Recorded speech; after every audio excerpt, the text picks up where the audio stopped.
মনের কষ্ট সহ্য করতে পারে নাই বলে ফাঁসিতে ঝুলে গিয়েছে, বিষ খেয়ে ফেলেছে।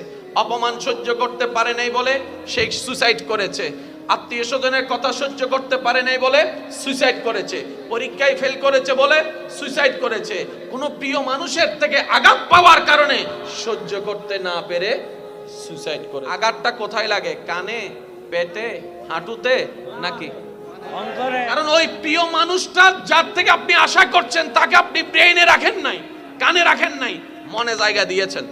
ওই মানুষটা কষ্ট দেওয়ার কারণে আপনার মনে আঘাত লেগেছে, আপনার মন ভেঙেছে, আপনি ডিপ্রেশনে চলে গেছেন, কষ্টে চলে গেছেন, আপনি আস্তে আস্তে সুইসাইডের দিকে চলে গিয়েছেন। রব বলে যে এইবার বুঝতে পেরেছো কেন আমি তোমাদেরকে বলেছিলাম মনটা আমার নামে দিয়ে দাও? আরেকটু জোরে বলেন। এবার বলেন, আমাদের ভিতরে পরিচিত অপরিচিতের ভিতরে সুইসাইড করেছে এমন মানুষ আছে না নাই? নেশাখোর আছে না নাই? আরেকটু জোরে বলেন না। গাঁজা